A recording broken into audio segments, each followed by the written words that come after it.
Class हम लोग ये ज्योग्राफी में इंसोलेशन पढ़ रहे थे ना, तो इंसोलेशन में हमने देखा था कि इसका साइंस वाला पोर्शन कंप्लीट हो गया था। तो इसमें अभी थोड़ी सी चीजें और बची हुई हैं कि जैसे इसके हमें इफेक्ट पढ़ने थे। तो आज हम अपना लेक्चर वहीं से कंटिन्यू कर रहे हैं। समझ गए कि नहीं समझ गए? तो आज हमें वही पढ़ना है कि आपको हेडिंग क्या बनानी है उसके आगे में। तो हम कहेंगे भैया बनाएंगे हम हेडिंग, समझ गए ना, इफेक्ट्स ऑफ इंसोलेशन, या हम कहेंगे कि सूर्यताप को प्रभावित करने वाले कारक। तो यहां पर ऐसे लिखो। कहने का मतलब ये हुआ कि अगर हम इसको अंग्रेजी में ट्रांसलेट कर रहे हैं तो यहां पर हम क्या बोलेंगे, हम कहेंगे factors affecting on the insolation. तो ऐसे ही यहां पर भी हम क्या कर लेंगे, बना लेंगे कि सूर्यताप को प्रभावित करने वाले कारक, प्रभावित करने वाले कारक, ये इसका बनेगा, आपका हेडिंग बनेगा इसका। समझ गए कि नहीं समझ गए? पहले नाम समझो कि यहां पर मैंने क्या लिखा है कि प्रभावित करने वाले कारक, मतलब ऐसे ऐसे कारक हमें पढ़ने हैं जो आपके इंसोलेशन को प्रभावित करते हैं। अच्छा, कुछ गधे होंगे उनको ये समझ में आओ, ये तो नहीं पूछता है। समझ गए कि नहीं समझ गए? अगर एक क्वेश्चन पूछ लिया ना, अगर दिमाग में माइंड नहीं बन पाया ना क्वेश्चन का, तो आप कर भी नहीं पाओगे। इसलिए आपको पढ़ना है तो पढ़ना है चीजें। तो यहां पर हम क्या लिखेंगे, सूर्यताप को प्रभावित करने वाले कारक। पहले कारक में हम क्या लिखते हैं, पहले कारक में हम लिखते हैं ये भैया लिख लेंगे सूर्य की किरणों का कोण। समझ गए कि नहीं समझ गए? तो यहां पर हम क्या लिखेंगे, पहला कारक क्या लिखेंगे, सूर्य की किरणों के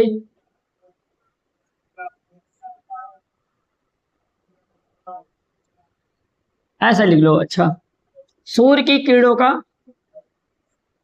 कोण। समझ गया कि नहीं समझ गया? अभी सब समझा दूंगा, टेंशन मत लीजिएगा। पहला हम क्या लिखेंगे, सूर्य की किरणों का कोण। कहने का मतलब जैसे सूर्य की किरण पृथ्वी पे आ रही तो वो किस एंगल पे पड़ रही है, ये हमें इसमें पढ़ने हैं। अभी सब एक एक पॉइंट लेके समझाऊंगा, टेंशन मत लीजिएगा। दूसरा इसमें कारक हम क्या पढ़ते हैं, तो हम कहते हैं ये दूसरा कारक ये होता है, यहां आपको लिखना है कि पृथ्वी का घूर्णन तथा परिक्रमण गति। क्या लिखेंगे, हम कहेंगे भैया यहां पर हम लिखेंगे पृथ्वी के, ऐसे लिखो, पृथ्वी का घूर्णन तथा परिक्रमण गति, दोनों गति के बारे में लिखने हैं इसमें। समझ गए क्या नहीं? तीसरा लिखेंगे दिन और रात के समयावधि, ये लिखने इसमें।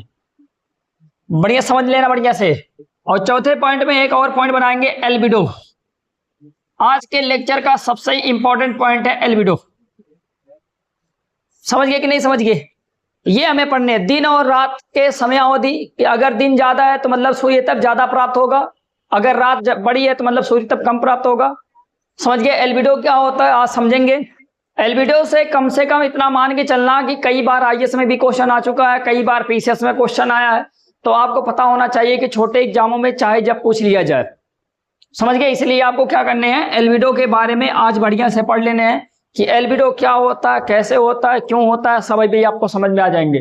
तो ये भाई पहले आपको ये 4 कारण बहुत जरूरी है पढ़ने, और चारों कारणों में से पहले हम सबसे पहले कौन सा हेडिंग बनाएंगे, सूर्य की किरणों का कोण बनाएंगे। तो पहली हेडिंग भैया लगाएंगे आप, सूर्य की किरणों का कोण लगाएंगे। अब आपको ये कैसे समझोगे,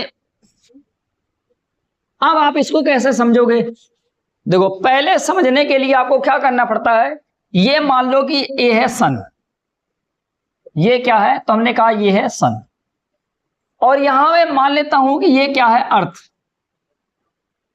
समझ गए? ये क्या है, अर्थ। तो हम कहते हैं भैया अब सन की किरण ऐसे पड़ रही होगी, फिर ऐसे आप कहेंगे कि हाँ इसकी किरण ऐसे यहां पर भी पड़ रही होगी, और ऐसे हम कहेंगे इसकी किरण कहां पर और पड़ रही होगी, ऐसे इसकी किरण ऐसे यहां पर भी पड़ रही होगी। समझ गए? ऐसे करके क्या पड़ रही होगी, यहाँ की किरणें इसके ऊपर ऐसे पड़ रही होंगी। ये आपको समझने हैं बढ़िया से। ये मान लो कि किरण इस पे ऐसे पड़ रही है। अब आपको पता है कि ये जो पृथ्वी है ये है, यहां पर मान लेता हूं कि ये क्या अर्थ है। हम कहते हैं ये यहां पर इसके पोल हैं, ये आपका है उत्तरी ध्रुव, और नीचे आपका पता होगा कि ये है दक्षिणी ध्रुव। दक्षिणी ध्रुव, और ये आपको पता है कि ये क्या है, मैं मान लेता हूं ये बीच वाला है, मतलब विषुवत रेखा होगा। अब बात आती है कि कहां पर, ये बताओ कहां पर इंसोलेशन ज्यादा होगा, कहने का मतलब कहां पर सूर्य तप ज्यादा होगा। तो भैया आपको इतनी बात पता होगी कि सूर्य तप किस पे डिपेंड करता है, तो हम कहते हैं सूर्य की किरणों के कोण पर डिपेंड करता है। और सूर्य तप का मतलब ये होता है कि सूर्य से जो आने वाली ऊर्जा होती है, तो आप ही बताओ सूर्य से सबसे ज्यादा ऊर्जा कहां पर प्राप्त होगी। हम कहेंगे जहां पर इसको दूरी कम चलनी पड़ेगी। अब आप कहेंगे इसका मतलब ये तो विषुवत रेखा पर या बीच वाले साइड में दूरी कम इसको चलनी पड़ रही है, इसका मतलब यहां पर सूर्य तप क्या होगा, ज्यादा होगा।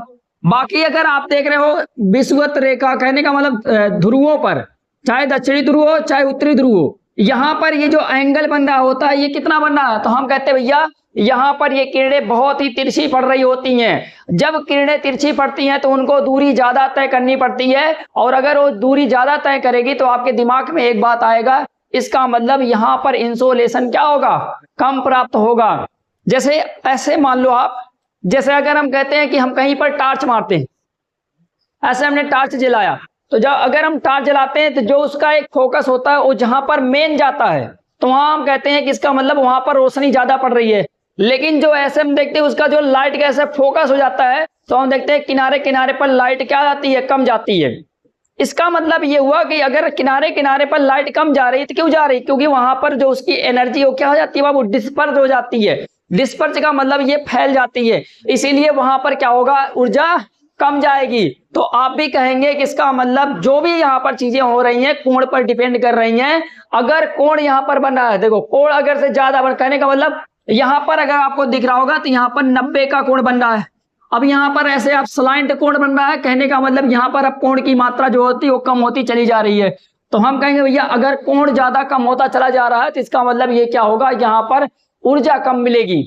समझ गए? तो हम बाबू अब एक कई बात बोलेंगे यहाँ पर, किसका मतलब ध्रुवों तथा दक्षिण, कहने का मतलब चाहे दक्षिणी ध्रुव हो चाहे उत्तरी ध्रुव हो, दोनों में से कोई भी अगर पॉइंट है तो आपको ये याद रखना है कि ध्रुवों पर सूर्यतप कम प्राप्त होता है, और जबकि हम कहेंगे विषुवत रेखा के आसपास, या हम कहते हैं भैया कर्क रेखा से मकर रेखा के बीच में क्या होगा बाबू, हम कहते हैं यहां पर आपका सूर्यतप ज्यादा प्राप्त होने वाला है। समझ गए? तो पूरे पृथ्वी पे अगर से देखा जाए तो बताओ सूर्यतप कहां पर ज्यादा होगा, तो हम कहेंगे भैया सूर्यतप सबसे ज्यादा कहां पर होता है, तो आपको बताने हैं कि विषुवत रेखा पर,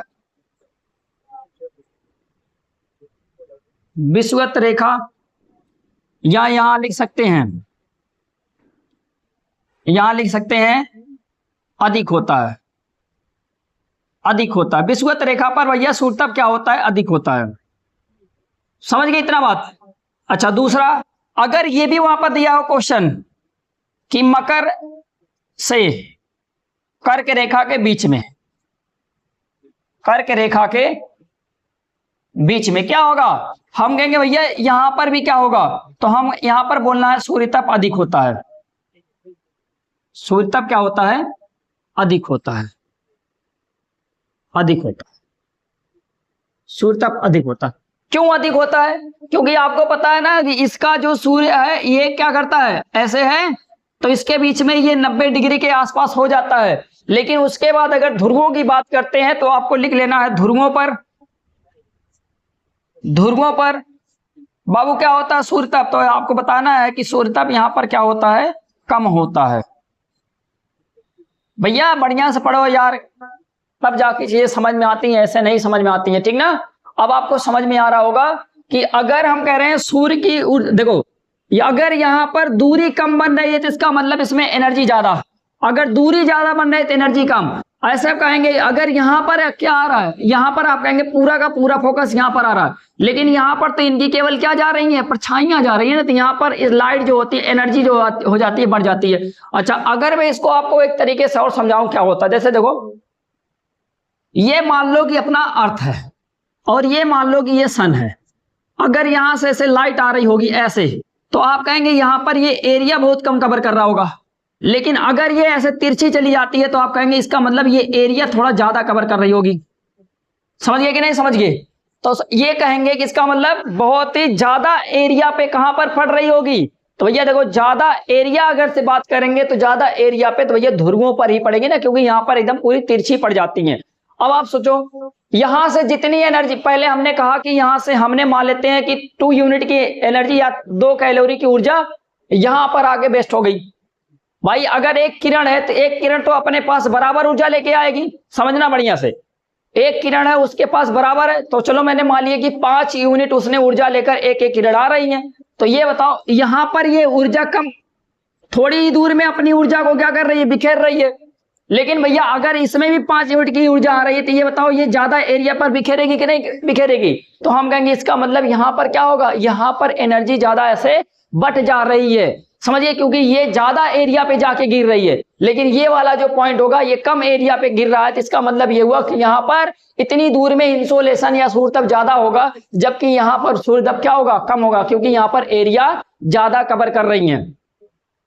तो कभी ऐसे भी आपको दिमाग में लगाना पड़े तो आप बता देंगे ना, समझ गए कि ऊर्जा कहां पर ज्यादा फैल रही है। तो हम कहेंगे ध्रुवों के पास ये ज्यादा एरिया कवर कर लेती है, ये अपने एनर्जी को दूर तक फैला देती है, इसीलिए यहाँ पर सूर्यताप क्या हो गया, कम हो गया। और जबकि आपको पता होगा यहाँ पर क्या होता है, ध्रुवों कहने का विषुवत रेखा पर यहाँ पर क्या करता है, एकदम सीधे आती है और थोड़ी दूर में ही अपनी ऊर्जा को बिखेर पाती है, इसलिए यहाँ पर ऊर्जा ज्यादा फैल नहीं पाती है, एक ही जगह पर रहती है। तो आपको इतना बात पता होना चाहिए। सब लॉजिक ऐसा ही तो क्रिएट करते हैं हम लोग, समझ गए कि नहीं समझ गए? तो भैया सूर्यताप ऊर्जा कहां पर ज्यादा होती है, कहां पर कम? तो हम कहेंगे भैया चाहे कर्क रेखा मकर रेखा के बीच में ऊर्जा ज्यादा होती है, वहां पर सूर्यताप ज्यादा, इसीलिए देखो गर्मी यहां पर क्या होती है, ज्यादा होती है, और ध्रुवों पर गर्मी कम होती है। आपने देखा होगा वहां पर ठंडी भी पड़ती है हमेशा। अब हम चलते हैं दूसरे फैक्टर पे, दूसरे फैक्टर पे चलेंगे। अब दूसरा फैक्टर क्या कहता है, दूसरा फैक्टर बहुत ही इंपॉर्टेंट है।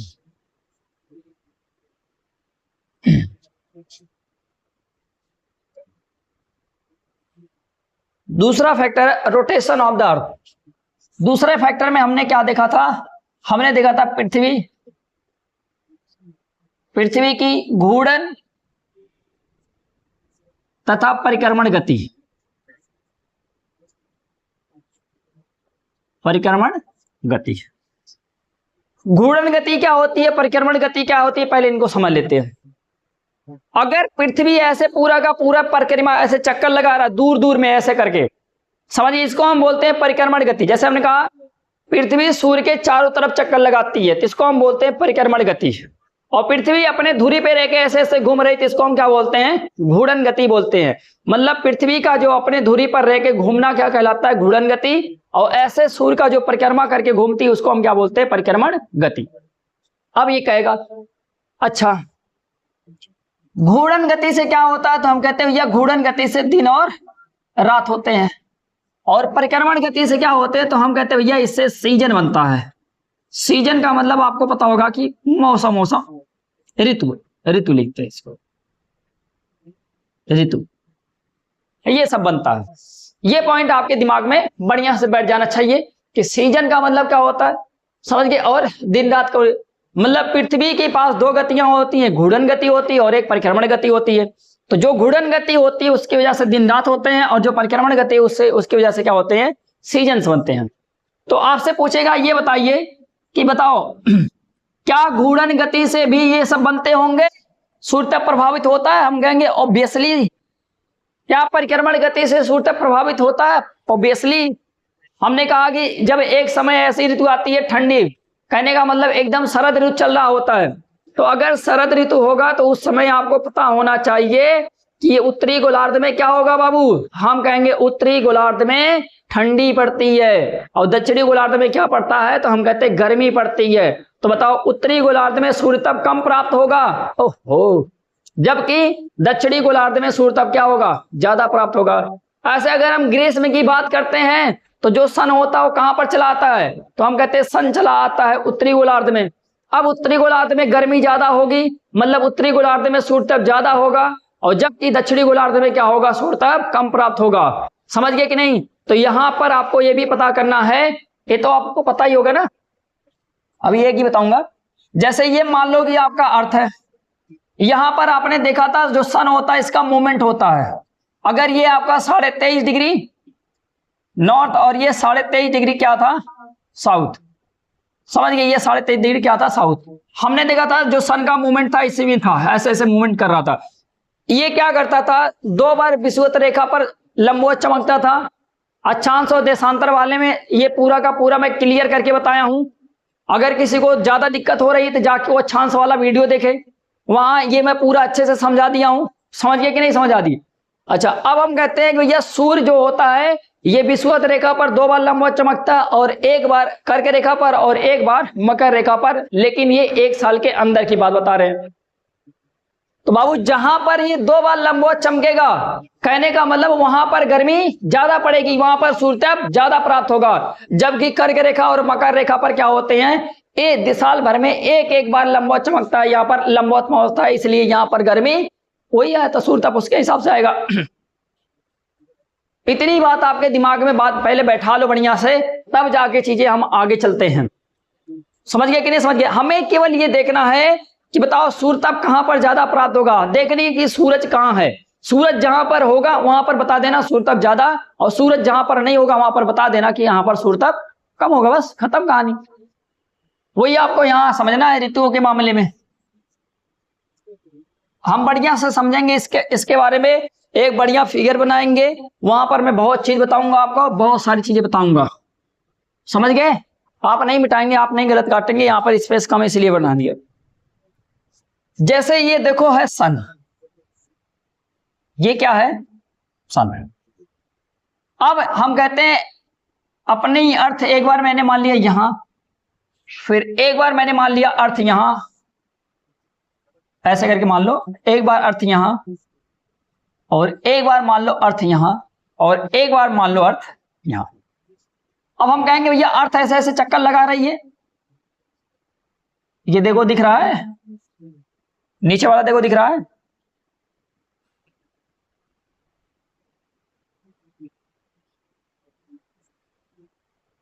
समझ गए पूरा ऐसे। और आपको पता होगा कि ये जो अर्थ है अपने अक्ष पर ये झुकी है, ऐसे रोटेट कर रही है। ऐसे सभी जगहों पर ऐसे बनाने हैं, सभी को बनाने हैं, जैसे मैं बना रहा हूं ऐसे ही बनाने हैं। पढ़ना है तो बढ़िया से पढ़ो, वरना पढ़ाई छोड़ दो। ऐसे झुकी, समझ गए कि नहीं समझ गए? हाँ, बीचों बीच से ऐसे बना देते हैं, थोड़ा इसमें अगर से दिक्कत लग रहा है तो लो बीचों बीच बना दिए मैंने। समझ गए? बीचों बीच बना दिए ऐसे। ऐसे ये क्या कर रही है, मूवमेंट कर रही है। सभी को ये पता चल रहा है ना कि देखो ऐसे लाल से बनाता हूं ताकि क्लियर भी रहे कि हाँ अच्छे क्या होते हैं, ये सब क्या होते हैं, सारी चीजें क्लियर भी रहे। हमने कहा कि भैया ये है, मान लेते हैं सेंटर ऐसा पूरा, तो ये बाबू अपने अच्छे से कितना झुकी है, तो हम कहते हैं 23.5 डिग्री। 23.5 डिग्री झुकी है ना। सभी जगहों पर ऐसे हम क्या कर लेते हैं, बना लेते हैं कि भैया ये 23.5 डिग्री अपने अक्ष पर झुकी है। यही तो है झुकाव, 23.5 डिग्री, यही है झुकाव। 23.5 डिग्री क्या है, अपने अक्ष पर ये झुकी है। और हमने ये भी देखा था कि ये अपने ऑर्बिट से कितना झुकी रहती है, 66.5 डिग्री अपने ऑर्बिट से झुकी रहती है। सब मैं बता चुका हूं, जिनको नहीं पता होगा वो जाके देखेंगे वीडियो, प्रीवियस वीडियो देख लीजिएगा, उसमें सब सारी चीजें अच्छे से क्लियर की गई। यहां पर मैं क्या बता रहा हूं, ये सन है, ये पृथ्वी ऐसे करके क्या कर रही है, इनके चारों तरफ परिक्रमा कर रही है। क्या कर रही है, तो हम कहते हैं ऐसे चारों तरफ क्या कर रही है, परिक्रमा कर रही है। अगर ये परिक्रमा कर रही है भैया, तो अपने दिमाग में सोचो कि इसका मतलब भैया यहां पर क्या हो रहा है, यहां पर क्या हो रहा है। देखो आपको बता दें, ऐसे करके ऐसे यहां पर क्या होता है, 2 बार, देखो 2 बार ऐसे सूर्य की किरणें क्या होती है, ऐसे किरणें जाती हैं, और पृथ्वी पे ऐसे किरणें क्या होती हैं, पड़ती हैं। ऐसे इधर पे भी जाती हैं तो ये क्या करती हैं, पृथ्वी पर इसकी भी किरणें क्या होती हैं, पड़ती हैं। अब आपको ये समझना कैसे पृथ्वी की किरणें पड़ रही हैं। जैसे मैंने कहा कि देखो ये ऐसे बटा होगा, ये मैंने मान लिया है ये आपका ये कर और ये रेखा और ये रेखा, ऐसे 3 रेखाएं होती हैं। कितनी रेखाएं होती हैं, 3 रेखाएं होती हैं। सभी जगहों पर ऐसे ऐसे क्या होती हैं, 3 रेखाएं होती हैं ना पृथ्वी की। तो हम कहते हैं हाँ होती है पृथ्वी की 3 रेखाएं। ऐसे यहां पर भी बना लेते हैं हम, कहते हैं भैया चलो ये पृथ्वी की 3 रेखाएं होती हैं। यहां पर भी हमने बना दिया पृथ्वी की 3 रेखाएं, और ऐसे यहां पर भी हमने बना दिया पृथ्वी की 3 रेखाएं। यहां पे बना दिया पृथ्वी की 3 रेखाएं, और ऐसे यहां पर भी हमने क्या बना दिया, पृथ्वी की 3 रेखाएं। लो पृथ्वी की 3 रेखाएं यहां पर भी हमने बना दिया। अब देखो आपको समझना क्या इसमें, समझना आपको ये है कि जब देखो सन यहां है, फिर एक पृथ्वी यहां है, पृथ्वी यहां, पृथ्वी यहां, पृथ्वी यहां। एक बार हम कहते हैं भैया देखो यहां अगर से जा रही है तो आपको बताना है कि ये जो सन की किरणें होती है ये पृथ्वी पर मकर रेखा पर, ये है मकर रेखा। समझ गए कि नहीं समझ गए। तो ये जो मकर रेखा होता है इस पे क्या होते हैं, तो ये कहते हैं ये लंबवत मकर रेखा पर पड़ेंगी। और इधर अगर आओगे तो यहां पर जो सन की किरण होगी इस वाले पर कर्क रेखा पर ये क्या होती है, लंबवत पड़ेगी। और यहां पर 2 जगहों पर ये क्या होती है, जो सन की किरण होती है ये जाके विषुवत रेखा पर लंबवत गिरेगी। कहां पर, तो आपको ये पता करना है कि ये विषुवत रेखा है, विषुवत रेखा पर ये क्या जाके लंबवत गिरेगी। समझ गए, विषुवत रेखा पर। और यहां पर भी ऐसे आप करोगे तो यहां से हम कहेंगे भैया इसका मतलब ये आके यहां पर भी विषुवत रेखा पर लंबवत गिरेगी। तो हम कहेंगे ये जो सन होता है इसकी जो किरणें होती हैं ये पृथ्वी के विषुवत रेखा पर 2 बार लंबवत गिरती हैं, और एक बार कर्क रेखा पर लंबवत गिरती है और एक बार मकर रेखा पर लंबवत गिरती है। इतनी बात पहले अपने दिमाग में भर लो, तब मैं आपको कुछ और चीजें इसमें बनाऊंगा ताकि आपको हर चीज बढ़िया से क्लियर हो जाए। समझ गए कि नहीं समझ गए।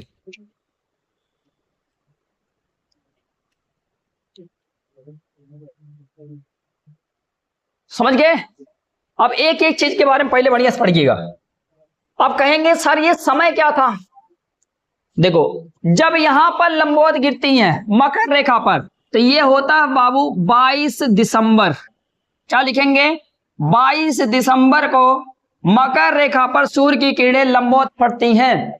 तो भैया यहां पर क्या हो जाती है, गुड मॉर्निंग हो जाती है।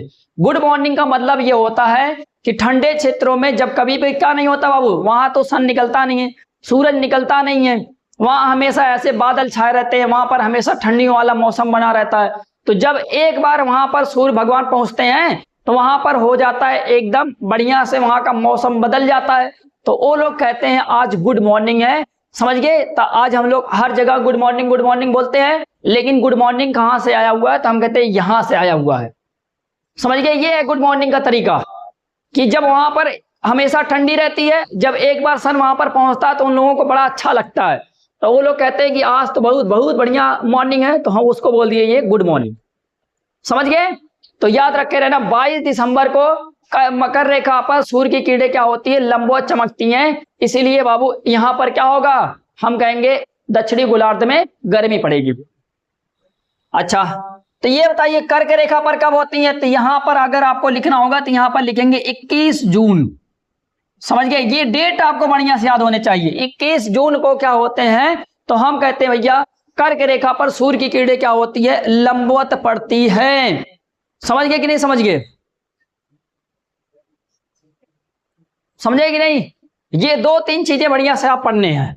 तो हम कहेंगे ये 2 सीजन कौन से हैं, या 2 जगहों पर ये 2 डेट कौन से हैं जब का विषुवत रेखा के ऊपर क्या होती है, लंबवत चमकती है। तो एक को लिखना है, यहां पर ये भी मिटा दे रहा हूं ताकि आपको कोई दिक्कत ना हो, यहीं लिखूंगा। लिखने बहुत सारी चीजें हैं। यहां लिखिएगा 21 मार्च। क्या लिखेंगे, 21 मार्च। और यहां पर लिखिएगा 23 सितंबर। दिख रहा नीचे 23 सितंबर। तो मतलब ये 4 डेट आपको क्लियर हो जाने चाहिए। कि एक बार सन की किरणें अगर कर्क रेखा पर लंबवत होती हैं तो ये कब होता है? ये 21 जून को होता है। और यही जो 21 जून होता है तो आपको समझ में आना चाहिए कि यहीं से गर्मी आ जाती है। समझ गए? अब देखो धीरे धीरे समझना, बढ़िया से, जल्दबाजी नहीं, धीरे समझो। सन यहां से आ रहा है, विषुवत रेखा पर लंबवत है, फिर यहां से सन इधर जा रहा है तो यहां पर विषुवत रेखा पर लंबवत है। अब इसको अगर आपको समझना होगा तो बढ़िया से समझोगे कैसे? ये देखो क्लास पहले ये वाला, हम कहेंगे भैया सन ऐसे घूमते घूमते घूमते घूमते कहां पर पहुंच चुका है? ये पहुंच चुका है मकर रेखा। और मकर रेखा जो होता है ये किस गोलार्ध में है? तो हम कहेंगे दक्षिणी गोलार्ध में है। मकर रेखा कहां पर है? तो आपको बताना है दक्षिणी गोलार्ध में है। इसका मतलब जो सन है वो कहां पर इस समय लंबवत चमक रहा है? दक्षिणी गोलार्ध में। तो बाबू गर्मी कहां पर होगी? तो हम कहेंगे दक्षिणी गोलार्ध में गर्मी होगी। कहने का मतलब अगर हम भारत में हैं, हम तो उत्तरी गोलार्ध में बैठे हुए ना, तो हमें क्या फील होगा? तो हम कहेंगे हमें फील होगा सर्दी। और जब हमें सर्दी फील हो जाता है तो भैया हम अगर यहाँ पर बैठ के ज्योग्राफी पढ़ रहे हैं तो हम इसको हम क्या बोलते हैं कि शरद ऋतु आ चुका है। लेकिन उत्तरी गोलार्ध में तो सर्दी है, उत्तरी गोलार्ध में ठंडी है। समझ गए कि नहीं? समझ गए। लेकिन अगर आपको वहां पूछा जाए कि दक्षिणी गोलार्ध में क्या, तो दक्षिणी गोलार्ध में गर्मी है। लेकिन हम कहां पर बैठ के पढ़ रहे हैं? उत्तरी गोलार्ध में बैठ के पढ़ रहे हैं। इसलिए हम 22 दिसंबर वाले सीजन को क्या यहां पर लिखेंगे? ये भैया विंटर सीजन आ चुका है। विंटर को शायद हम शरद ही बोलते होंगे, और क्या बोलेंगे? समझ गए कि समझ गए? तो यहां पर हम बताएंगे ये कौन सा ऋतु आ गई, तो आपको बताना है विंटर। विंटर बताने हैं। समझ गए कि नहीं समझ गए? विंटर मतलब सर्दी वाला मौसम आ चुका है। ठंडी,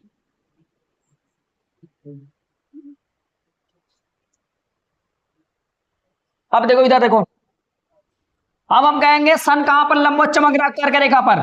तो भैया सन कहां पर होगा? तो हम कहेंगे कर्क रेखा मतलब उत्तरी गोलार्ध में होगा।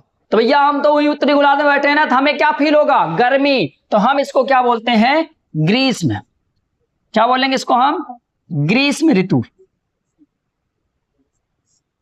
समझ गए? ग्रीष्म ऋतु बोलेंगे। और ग्रीष्म ऋतु का मतलब समर सीजन। ये क्या आ गया? अंग्रेजी में अगर इसको बोलना होगा तो हम क्या बोलेंगे? समर सीजन बोलेंगे, समर।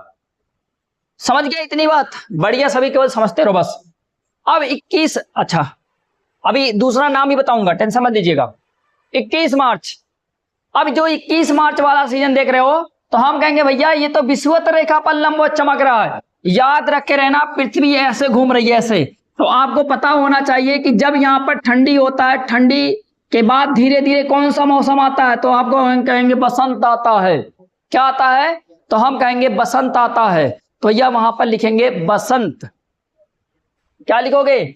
बसंत। तो ये इसको हम लिख लेंगे बसंत का महीना आ गया। आप बसंत समझ गए? किसका महीना आ गया? ये बसंत का महीना आ गया। तो यहां पर आपको डाल लेने बसंत, बना लेने बसंत।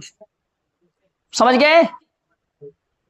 अच्छा अंग्रेजी में इसको हम स्प्रिंग बोलते हैं, स्प्रिंग सीजन बोलेंगे। और यहां पर अगर हम कहते हैं जब आपका ये चला जाता है कौन सा, हम कहेंगे भैया कर्क रेखा, फिर धीरे धीरे फिर से किस पे आएगा? विषुवत रेखा पर आएगी। तो जब विषुवत रेखा पर दोबारा आती है तो भैया यहां पर हम नाम देते हैं इसका ऑटम, मतलब पतझड़ वाला ऑटम है। तो ऑटम का मतलब ऐसे लिखेंगे OUT, ऐसे लिखेंगे ऑटम। ये है पतझड़ का मौसम। ये कौन सा है? पतझड़ वाला मौसम है। तो ये बातें पहले आप बढ़िया से दिमाग में भर लो। ऑटम क्या होता है? पतझड़। समझ गए? बसंत क्या होता है? स्प्रिंग। फिर हम कहेंगे ग्रीष्म ऋतु क्या होती है? समर। सर्दी ठंडी वाला विंटर। शायद इसको हम हिंदी में शरद ही बोलते होंगे, और क्या बोल सकते हैं? समझ गए? आप पता कर लेना उसको। अब आगे देखिए और क्या होते हैं। इसको हम क्या बोलते हैं? इसको शरद नहीं, इसको शीत बोलते हैं। हिंदी में इसको हम क्या बोलते होंगे? शीत बोलते होंगे। अब इसको एक शब्द दिया जाता है, इसको हम बोलते हैं शीत अयनांत बोलते हैं। क्या बोलते हैं? शीत अयनांत। क्या बोलेंगे? शीत अयनांत। शीत अयनांत मतलब अगर हम इसको हम भैया अंग्रेजी में बोले तो इसको हम बोलते हैं विंटर सोल्स्टिक्स। विंटर सोलिस्टिक्स, समझ गए, विंटर सोलिस्टिक्स। ऐसे इसको हम क्या बोलते हैं, समर सोलिस्टिक्स, समर सोलिस्टिक्स, समझ गए, समर सोलिस्टिक्स। इसको हम क्या हिंदी में कहेंगे, ग्रीस में अयनांत इसको बोलते हैं, ग्रीस में अयनांत इसको बोलते हैं, ग्रीस में अयनांत बोलते हैं। और यहां अगर आपसे पूछ जाए तो भैया दो चीजें होती है जिसको हम क्या बोलते हैं, वर्नल इक्विनॉक्स से बोलते हैं एक को, और एक को हम बोलते हैं ऑटम इक्विनॉक्स। क्या यहां पर लिखोगे, वर्नल इक्विनॉक्स, अंग्रेजी में वर्नल इक्विनॉक्स, समझ गए। यहां पर कोई अयनांत नहीं लिखने हैं कि अयनांत आप लिख दो, समझ गए। क्या लिखोगे, इसको भैया हिंदी में कहते हैं बसंत बिशु, बसंत बिशु, बसंत बिशु इसको बोला जाता है। और इधर वाला जो होता है इसको हम बोलते हैं ऑटम इक्विनॉक्स,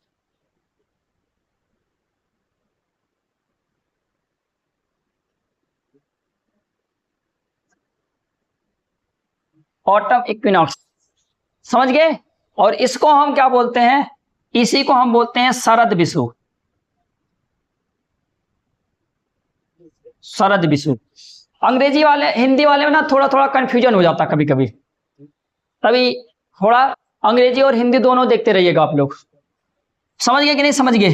शरद विषु ये शीत अयनांत। अब आपको पता पूछता है शीत अयनांत किस डेट को होता है, तो बता देना भैया 22 दिसंबर को, समझ गए। और शरद विषु कब होता है तो आपको बताना है 23 सितंबर को, समझ गए। ग्रीष्म अयनांत कब होता है बताना 21 जून को, समझ गए। बसंत विषु कब होता है तो बताना 21 मार्च को, सीधे डेट पूछी जाती है इसमें। अब आपको एक चीज समझनी है, जैसे देखो ये है, मान लेते हैं ये है आपका कर्क रेखा, ये है क्या है, कर्क रेखा, और ये है साउथ, कहने का मतलब ये मकर रेखा, और ये है आपका विषुवत रेखा। अभी मैंने माना कि कर्क रेखा मतलब सूर्य भगवान यहां है, अब सूर्य यहां से कहां मूव करेगा, ऊपर तो जा नहीं सकता, आएगा नीचे, देखो बसा, कहने का मतलब ये कहां पर पहुंच गया, हम कहेंगे ये पहुंच गया विषुवत रेखा पर। अब विषुवत रेखा से ये कहां पर पहुंचेगा, मकर रेखा पर, फिर मकर रेखा पे ये कहां से, यहीं से फिर लौट जाएगा, फिर कहां पहुंचेगा, यहां पर पहुंचेगा, मतलब विषुवत रेखा पर, फिर यहां से कहां जाएगा, कर्क रेखा पर, पहुंच गया कर्क रेखा पर फिर से। तो मतलब कहने का मतलब ये हुआ, मैं क्या कहना चाहता था, देखो पहले आपको कर्क रेखा पकड़ लेना, कर्क रेखा मैंने पकड़ लिया, कर्क रेखा से फिर ये कहां जाएगा, विषुवत रेखा पर आएगा, विषुवत रेखा पर आ गया, समझ गए। फिर विषुवत रेखा से कहां जाएगा, ये मकर रेखा पे जाएगा, फिर मकर रेखा से कहां पर जाएगा ये, तो हम कहेंगे भैया फिर से ये विषुवत रेखा पर आएगा, फिर देखो विषुवत रेखा से फिर से कहां पर पहुंच गया, कर्क रेखा पर पहुंच गया। ये प्रोसेस आपको पूरे के पूरे देखने होते हैं, समझ गए। ये प्रोसेस ऐसे घुमा के देख लेना, समझ गए। अब आपको यही समझने हैं, अगर ये है भैया गर्मी, और गर्मी के बाद आपको पता है कौन से मौसम आने वाले हैं, पतझड़ आने वाला है, पतझड़ का मतलब शरद विषु। गर्मी के मौसम में आपको पता चल रहा है ये कि हाँ अब आने वाले शरद विषु, कहने का मतलब यही शायद होता पतझड़। पतझड़ देखो इसमें भी होते हैं और इसमें भी होते हैं, इतना याद रखे रहना कि यहां पर भी पतझड़ होते हैं और यहां पर भी पतझड़ होते हैं, समझ गए कि नहीं समझ गए। क्योंकि आपने देखा होगा कि ठंडियों के बाद बहुत सारे ऐसे पेड़ पौधे होते हैं, वो क्या कर देते हैं, अपनी पत्तियों को गिरा देते हैं, समझ गए। लेकिन मेनली हमें यहाँ पर क्या समझ ले हैं कि भैया गर्मी आती है, गर्मी के बाद बहुत ही सारे क्या आते हैं, बहुत सारा बारिश हो रही, उसके बाद उसी में बारिश हो रही, सब आते हैं। बारिश के बाद क्या होते हैं, एकदम पूरा पेड़ पौधे एकदम पूरा खिल जाते हैं, खिलने के बाद क्या होते हैं, फिर धीरे धीरे धीरे धीरे धीरे ठंडी आते तक वो क्या कर देते हैं, अपने पत्तों को गिरा देते हैं, समझ गए। फिर ये गिराते गिराते गिराते लगभग यहां तक भी पहुंचते, गिराते ही रहते हैं। तो आपको पता होना चाहिए कि जब विषु आता है, कहने का मतलब बसंत विषु आता है, तो वहां पर एकदम ही गिरा देते हैं, और वहां पर बहुत ही अच्छे अच्छे बसंत वाले में बहुत अच्छे अच्छे क्या हो जाते हैं, फूल उल ये सब उग जाते हैं। तो ये आपको बढ़िया से समझने हैं। अब इनमें सीजन आपको समझने हैं कि भैया अगर यहां पर देख लो, अगर गर्मी है तो गर्मी से कहां पर पहुंच रहे हैं, ऑटम में पहुंच रहे हैं, तो इसी के दौरान यहां पर भैया बारिश होती है। क्या होती है, हम कहते हैं बारिश होती है। तो यहां पर एक फसल आती है, उसको हम बोलते हैं खरीफ की फसल। किसकी फसल यहां पर आती है, खरीफ फसल आती है। यहां पर क्या आएगी, खरीफ फसल आएगी। और जब ये ऑटम आ जाता है, पतझड़ शरद विषु, तो यहां पर क्या आती है, एक फसल आती है रबी फसल। यहां पर आप क्या बताओगे, यहां पर आती है रबी फसल। और रबी फसल के बाद जब इसकी कटाई उटाई की जाती है तो भैया देखो ये वाला पूरा का पूरा सीजन खाली रहता है। फिर यहां पर आता है बसंत विषु, और बसंत विषु देखो मार्च आ गया, मार्च के बाद जो चीजें चल रही हैं तो वहां पर हम कहते हैं एक और फसल यहां पर बोई जाती है जिसको हम क्या बोलते हैं, जायद की फसल। जायद फसल क्या आ गई यहां पर, जायद फसल। तो भैया खरीफ की फसल कब आती है, तो हम कहते हैं भैया ये देखो 21 जून से लेकर भैया कहां तक जाओगे, 23 सितंबर के बीच में यहीं पर आपको जो भी फसल उगानी होती है तो यहां पर जो फसल उगाई जाती है उसको हम बोलते हैं खरीफ फसल। और 23 सितंबर के बाद कहने का मतलब जब शरद आ जाता है तो शरद और शीत के वही मतलब बीच में कौन सी फसल उगाई जाती है, रबी की फसल उगाई जाती है। और यहाँ प्रति छोड़ दिया जाता है, प्रति जानते हो ना, समझ गए, प्रति छोड़ दी जाती है। फिर इधर हम आते हैं तो यहाँ पर देख रहे हैं कि ये है जायद फसल। कौन सी फसल, जायद फसल। तो भैया कभी कभी क्वेश्चन यहां से भी पूछ लेते हैं फसलों से, तो आपको क्या करने हैं, फसल के लिख लेने हैं कि जायद फसल में कौन से आते हैं और आपके इसमें कौन से आते हैं, कौन से इसमें नहीं आते हैं। जायद फसल में आप पहले फटाफट लिखो, यहां पर जैसे हमने कहा तरबूज, यहां हमने कहा खरबूज, समझ गए, तरबूज अरे तरबूजा खरबूजा, समझ गए। या और क्या लिखेंगे यहाँ पर, ककड़ी,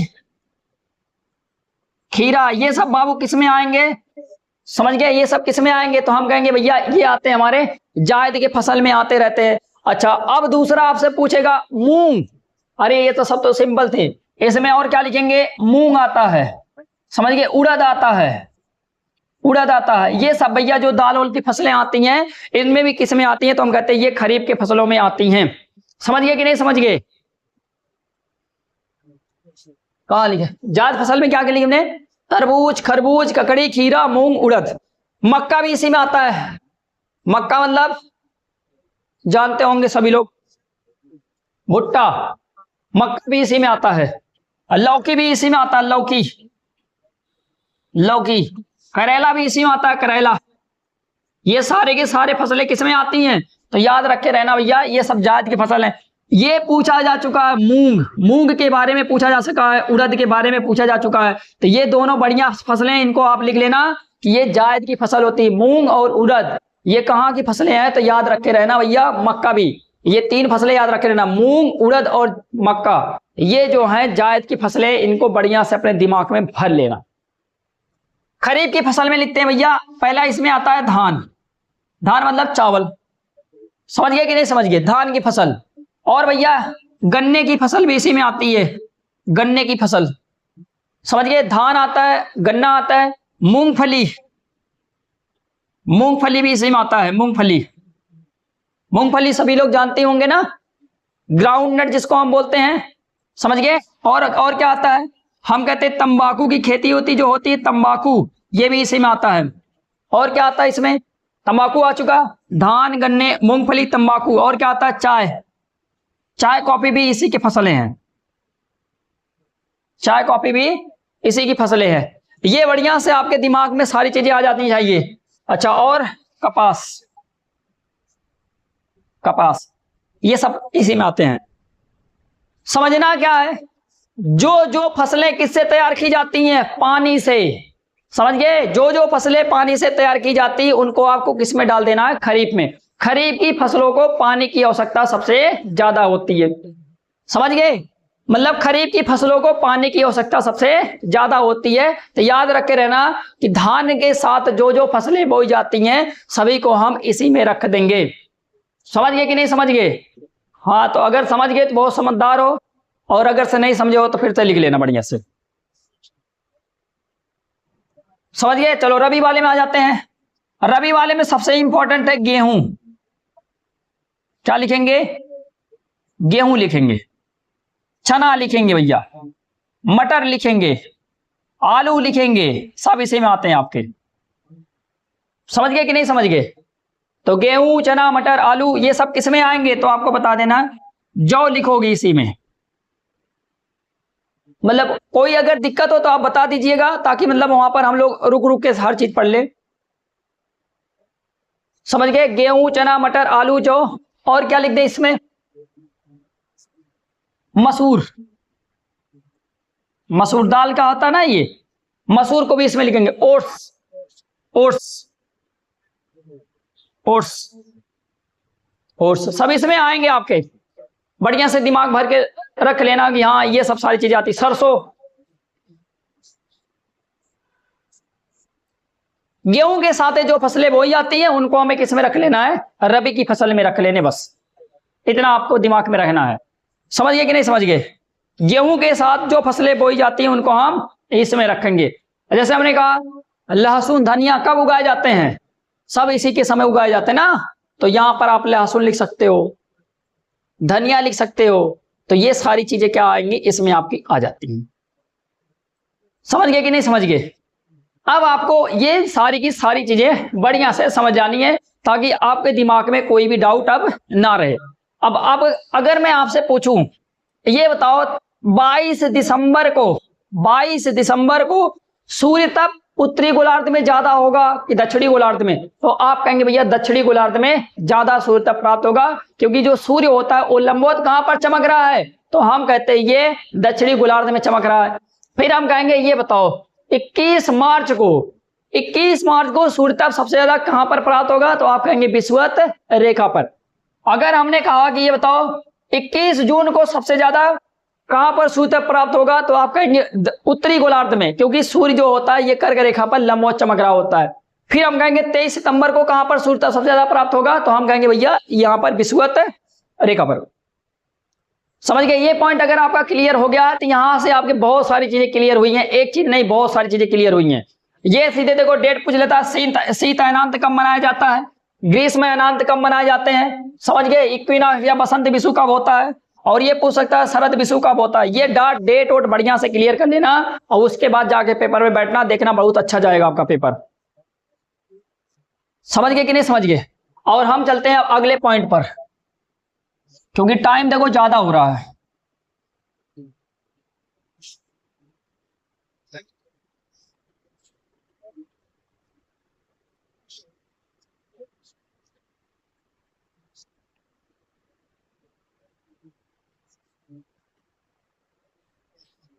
अब हमें क्या पढ़ने हैं, आगे थोड़ी पढ़ने हैं। मतलब तीसरा हमने देखा था दिन और रात समयावधि देखे थे, समयावधि। अरे ये तो सीधे क्लियर है ना, दिन के समय सूर्य तप क्या होगा, सूर्य तप अधिक होगा, और रात के समय क्या होगा, रात के समय सूर्य तप कम होगा। समझ गए? रात के समय कम होगा। अगर हम कहेंगे भैया अगर रातें दिन बड़ा है तो ये दिन बड़ा कब होता है, तो हम कहते हैं भैया गर्मियों में बड़े होते हैं, और गर्मियों में बड़े होते हैं मतलब इसका मतलब ये कौन सा है, ग्रीष्म अयनांत है। और अगर ग्रीष्म अयनांत है तो आप कहोगे कि इसका मतलब ये हुआ कि भैया उत्तरी गोलार्ध में सूर्य तप क्या होगा, उत्तरी गोलार्ध में सूर्य तप क्या होगा, सूर्य तप अधिक होगा, सूर्य तप अधिक होगा। हमने कहा रात बड़ी, तो हम कहेंगे ये भैया सर्दियों का मौसम आ चुका है, सर्दियों का। इसको हम क्या बोलते हैं भैया, इसी को हम बोलते हैं शीत अयनांत बोलते हैं। तो हम कहेंगे भैया दक्षिणी गोलार्ध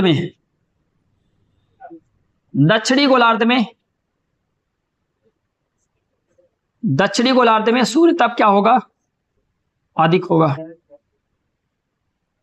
समझ गए? और आपको बता दिन बड़ा रात बड़ी, दोनों बातें दो हैं। मतलब अगर दिन बड़ा है तो मतलब यहां पर रात छोटी होगी, और अगर यहां पर कह रहा है रात बड़ी तो इसका मतलब यहां दिन छोटा होगा। तो ये दोनों चीजें पहले बढ़िया से क्लियर कर लेना। अब एक और आता है, जैसे हमने कहा विषु वाला, एक था अपना बसंत विषु और एक था अपना शरद विषु।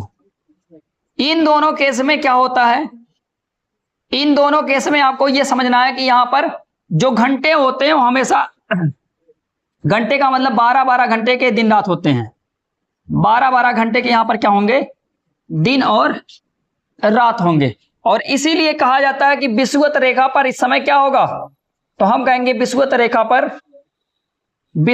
पर सूर्य तप क्या होगा, अधिक प्राप्त होगा, सूर्य तप अधिक प्राप्त होगा। अब इसके बाद थोड़ा से आप लोग क्या करिएगा, इसका एनालिसिस कर लीजिएगा ताकि ये सारी की सारी चीजें क्या हो जाए, आपकी क्लियर हो जाए। समझ गए कि नहीं समझ गए? अभी क्लियर चीजें होंगी, नहीं तो क्लियर होगा नहीं ये। और अब अगले पॉइंट पर चल रहे हैं। तो थक गए यार एकदम आज।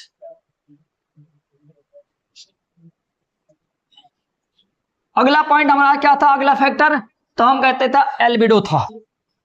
अब एल्बिडो में जितने इंपॉर्टेंट पॉइंट हैं वही लिखाएंगे केवल बस।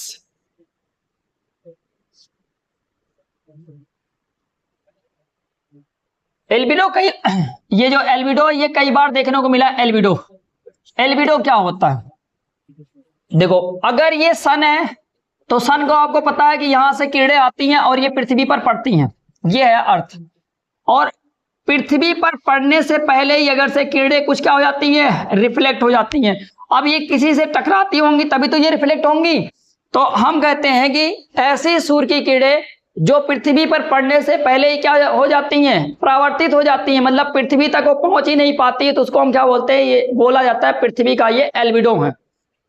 समझ गए कि नहीं समझ गए? क्या समझने आपको? हमने कहा एल्बिडो का मतलब क्या होता है, तो भैया ये कौन सी प्रॉपर्टी है, तो इसको आपको बोलना है ये परावर्तित प्रॉपर्टी है, मतलब कि ये रिफ्लेक्सिव प्रॉपर्टी है। रिफ्लेक्सिव प्रॉपर्टी का मतलब ये होता है कि ये परावर्तित प्रॉपर्टी है। इसका मतलब परावर्तन का मतलब इतना तो समझते ही होंगे, परावर्तन का मतलब। अगर नहीं समझते तो देख लो, जैसे ये मान लो एक चिकना सतह है और चिकना सतह पे जब ऐसे सूर्य की किरण पड़ती है, जिस एंगल से यहां पर गिरी होती है उसी एंगल से क्या कर जाती है, ये रिफ्लेक्ट कर जाती है। इसको हम क्या बोलते हैं, परावर्तन बोलते हैं। समझ गए? तो ये जब पृथ्वी की सतह पर पहुंचने से पहले ही क्या कर जाती है, एटमॉस्फेयर से रिफ्लेक्ट हो जाती है, तो इसको हम क्या बोलते हैं, एल्बिडो बोला जाता है। समझ गए इतनी बात? एल्बिडो का मतलब क्या होता है, तो यहां पर लिख लेना, ऐसे लिखो, सूर्य की किरणें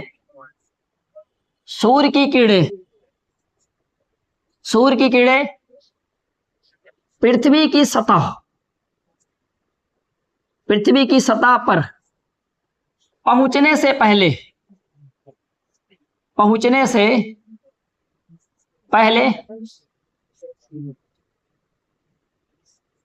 परावर्तित हो जाती है,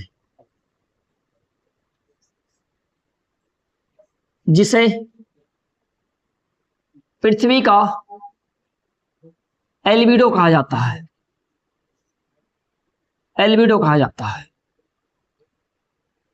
जिसे पृथ्वी का एल्बिडो कहा जाता है। इतना आपको याद रखना है। तो भैया कहां से ये रिफ्लेक्ट हो जाती हैं, तो हमें पता है भैया ऊपर जलवाष्प होते हैं, जल के कण होते हैं, या ऊपर आपको बहुत सारे बर्फ के कण होते हैं, बहुत सारे ऊपर आपने देखा होगा बादल होते हैं। अच्छा, पृथ्वी है, ऐसे इसके ऊपर ऐसे बहुत सारे ऐसे ऊंचे ऊंचे पहाड़ बने होते हैं। तो पहाड़ों के ऊपर क्या होती है, बर्फ जमी रहती है। तो यहां से पड़ने के बाद क्या हो जाती है, सूर्य की किरणें रिफ्लेक्ट हो जाती हैं। तो ये सब सारी चीजें जो होती हैं क्या कर जाती हैं, एल्बिडो का कारण बनती हैं। तो भैया अब आपसे ये पूछेगा कि बताओ एल्बिडो सबसे ज्यादा किसका होता है, किसका एल्बिडो सबसे कम होता है। यही पॉइंट मैं आपको लिखवा देता हूं, आप भी क्या करिएगा, लिख लीजिएगा। समझ गए? और उसके बाद देखो एल्बिडो पे कभी एक बार सेपरेट लेक्चर लेके आएंगे ताकि वहां पर आपका एल्बिडो पूरा एनालिसिस करके बता दे। यहां पर तो भैया देखो इसके सेंस में थोड़ी सी बातें करनी है, ज्यादा नहीं, थोड़ी सी बातें करनी है। एल्बिडो के सेंस में थोड़ी सी बातें करनी है। अब आपसे कहेगा बताओ सबसे ज्यादा एल्बिडो किसका होता है, सबसे कम एल्बिडो किसका होता है, यही आपसे पूछना है। तो वहां पर लिख लेना, एक बादल होता है, उस बादल का नाम रखा जाता है सीरस क्लाउड। और ये जो सीरस क्लाउड होता है, ये होता है मतलब ये आप लिख लेंगे क्लाउड का मतलब बादल, तो सीरस बादल ये कैसा होता है, बहुत ही ऊंचा बादल होता है। सबसे ज्यादा एल्बिडो इसी का होता है। सबसे ज्यादा एल्बिडो का मतलब कि सबसे ज्यादा सूर्य की किरणें कहां से परावर्तित होती हैं, तो आपको बताना है सीरस क्लाउड से परावर्तित होती हैं। सबसे ज्यादा कहां से, तो बता देना सीरस क्लाउड से। फिर दूसरे नंबर पे भैया कहां से ये रिफ्लेक्ट होंगी, तो हम कहेंगे फ्रेश स्नो। मतलब फ्रेश स्नो का मतलब यहां पर क्या लिखेंगे, स्वच्छ बर्फ। और स्वच्छ बर्फ का मतलब ये होता है कि ये अभी नए बर्फ हैं, कौन से बर्फ हैं ये? नए बर्फ है। जो जो नए नए बर्फ बने होते हैं वहां से क्या हो जाते हैं, वहां से ये जल्दी से रिफ्लेक्ट हो जाते हैं। तो ये आपको बता देना है, ठीक ना। फिर तीसरे नंबर पे क्या होते हैं? Ground, ground snow, ground snow. और जो ग्राउंड स्नो होते हैं इनको हम ओल्ड स्नो के नाम से भी जानते हैं, मतलब पुराने बर्फ। स्नो का मतलब बर्फ। तो ये आपको याद रखने। सबसे ज्यादा एल्बिडो किसका होता है? तो हम कहेंगे सीरस क्लाउड का होता है। फिर उसके बाद फ्रेश स्नो का होता है, मतलब स्वच्छ बर्फ या नए बर्फ जो बने होते हैं। फिर उसके बाद तीसरे नंबर पे ग्राउंड स्नो, जिसको हम बोलते हैं ओल्ड स्नो, इसके हो जाते हैं। अब आपको ये चीजें समझनी है। इसका मतलब सबसे ज्यादा एल्बिडो ऊपर वाले का, फिर नीचे वाले का उससे कम, उससे कम, उससे कम, उससे कम, उससे कम। समझ गए कि नहीं समझ गए? फिर उसके बाद किसका होता है? तो डिजर्ट का। डिजर्ट का मतलब क्या होता है? डिजर्ट का मतलब होता है मरुस्थल का। मरुस्थल से भी क्या होती हैं? किरणें क्या होती हैं? रिफ्लेक्ट होती हैं। मतलब पृथ्वी की जो सतह होती है ना, उनको अवशोषित नहीं कर पाती है। वो क्या कर जाती हैं? जैसे किरणें उसकी सतह पर पड़ती हैं, वहीं से वो क्या कर जाती है? रिफ्लेक्ट होके वो ऊपर के साइड में चली जाती है। फिर हम कहेंगे भैया पांचवें नंबर पे ग्रासलैंड। क्या लिखेंगे? ग्रासलैंड लिखेंगे। और ग्रासलैंड को हिंदी में हम कहते हैं घास का मैदान, घास का मैदान। और घास का मैदान आपको पता है दो होते हैं, एक होता है स्टेपी, सभी लोग पढ़े हैं स्टेपी, और एक होता है सवाना। समझ गए? तो स्टेपी का ज्यादा होता है, सवाना का कम होता है। समझ गए? अगर पूछेगा बताओ किसका एल्बिडो ज्यादा है, स्टेपी का एल्बिडो ज्यादा है कि सवाना का एल्बिडो ज्यादा है, तो आपको बताना है स्टेपी का एल्बिडो ज्यादा है। समझ गए कि नहीं समझ गए? इतनी बातें। फिर उसके बाद आता है छठवें नंबर पे डिसिडुअस फॉरेस्ट। डिसिडुअस फॉरेस्ट, फॉरेस्ट ये हो गया डिसिडुअस। ये कौन से फॉरेस्ट होते भैया? इनको हम बोलते हैं पर्णपाती। पर्णपाती वन इनको बोला जाता है। कौन सा वन? पर्णपाती वन इनको बोला जाता है। हिंदी में इनको हम पर्णपाती वन बोलते हैं, तो याद रखे रहना इनके बारे में भी। फिर सातवें नंबर पे हम लिखेंगे evergreen, evergreen forest. Evergreen forest का मतलब होता है सदाबहार वन, सदाबहार वन। एवरग्रीन फॉरेस्ट का मतलब क्या होता है? सदाबहार वन। ये भी आपको समझ लेने हैं।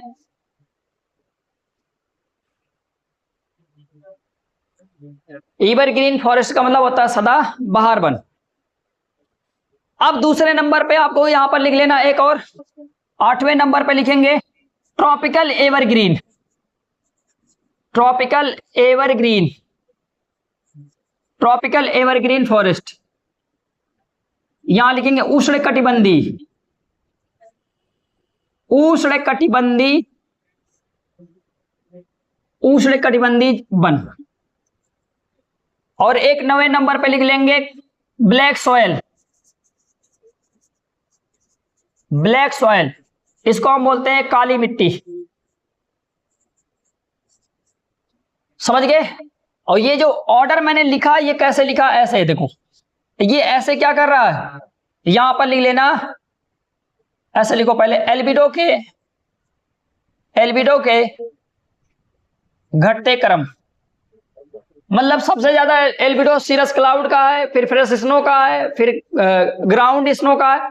अच्छा, ग्राउंड स्नो में अभी कुछ लोग नहीं समझ पाए थे, इनको मैं बता देता हूं। ग्राउंड स्नो का मतलब ये होता है कि जो पहाड़ पर क्या है, ग्लेशियर बना हुआ है आपका, और ग्लेशियर है, पहाड़ों के ऊपर जो क्या जमी है, बर्फ जमी है, इसको हम क्या बोलते हैं? ग्राउंड स्नो के नाम से जानते हैं। समझ गए? हाँ, जो ध्रुवीय क्षेत्रों में ये सब है तो उनके जो है। लेकिन आपको याद रखना है सबसे ज्यादा स्नो किसका होता है? जो स्वच्छ होते हैं, ये तुरंत रिफ्लेक्ट कर देते हैं। उसके बाद डिजर्ट है, डिजर्ट का मतलब मरुस्थल, ग्रासलैंड घास का मैदान, डिसिडुअस फॉरेस्ट पर्णपाती वन, एवरग्रीन फॉरेस्ट सदाबहार वन, ट्रॉपिकल एवरग्रीन फॉरेस्ट का मतलब उष्णकटिबंधी वन। उष्णकटिबंधी वनों में बारिश ज्यादा होती है, इसलिए वहां पर गीला ज्यादा बना रहता है, तो इसलिए वहां का जो होता है एल्बिडो नहीं हो पाता है। जब वहां से कीड़े आती हैं तो पहले मजे के क्या अवशोषित हो जाती है, कुछ कीड़े वहां से रिफ्लेक्ट होती हैं। तो ऐसे बना दिया रखा। समझ गए? तो ये भैया आपको बढ़िया से बना लेने, लिख लेने हैं, और उसके बाद जैसा होगा आप कर लीजिएगा, मैनेज कर लीजिएगा। अगर आपको कोई भी दिक्कत होगी इसमें तो आप बताइएगा। मुझे पता है, देखो कुछ चीजें कॉन्सेप्ट वाली होती है तो चीजें समझ में कम आती हैं, लेकिन क्या किया जाए, पढ़ाना तो पड़ेगा ही। अब चाहे टॉपिक बोरिंग लगे चाहे ना लगे, बोरिंग तो नहीं लगनी चाहिए। अगर आप थोड़ा बहुत ज्योग्राफी पहले समझ लिए हैं तो नहीं बोरिंग लगेगा, नहीं तो वही बोरिंग तो लगेगा ही, इसमें कहने वाली नहीं बात है। ठीक ना, थैंक यू।